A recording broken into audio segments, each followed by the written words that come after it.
In this video, we're going to look at a method of note-taking called mind mapping. Mind mapping is essentially taking an outline and putting it into a visual form. This is definitely more for visual learners, more creative learners, people who like to remember things by looking at blocks of color.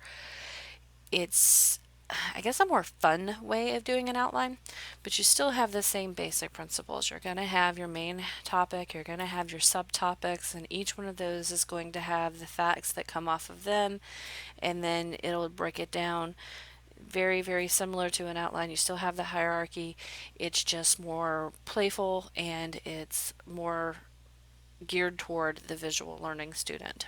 So, looking at software that made mind mapping easy, there's not a lot of universal mind mapping softwares available as far as that integrate across a variety of operating systems.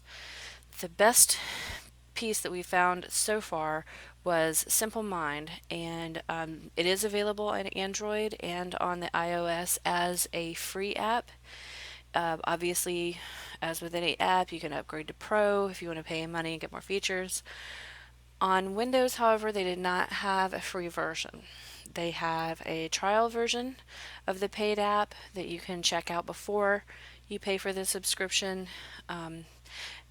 Mind mapping is not something that you have to have specific software for. I just want to say that right up front. You can definitely do mind mapping in OneNote or Evernote or any of the note-taking apps, especially if you have a device that's enabled with a pen, pencil, or stylus.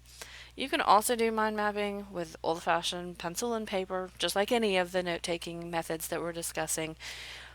But I'm just trying to offer some solutions for those who do want to utilize their technology. So we are looking at Simple Mind for PC right now. I found it very easy to use. It very self-explanatory. Pops up, asks you for your central theme. Again, we talk about pugs. So pugs is my central theme, and then you can see that I have some options here. I can, format the text. I can add photographs, I can add lines, whatever I want to do. But the really simple thing about it is over to the side there is a plus, and when I click that plus, boom, I'm already ready to start one of my subcategories. So if I wanted to put in there colors, great. So as soon as I hit enter, I have options again. So I can add subcategories. So now we want to talk about the best of all the pugs, the fawn pugs, that goes off of colors. But we also don't want to forget about the apricot pugs. So here we go.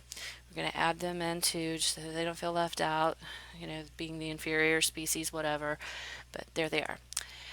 Okay, so you have the basics here, and this is what it looks like. And like I said, you can buy the software, you can use the free versions on your iOS and Android devices, or you can get out your little Hello Kitty marker set and a piece of paper, and you can make all the colored boxes that you want. And if you're not into colored boxes, you can use a pencil, and you can do it whatever way works for you.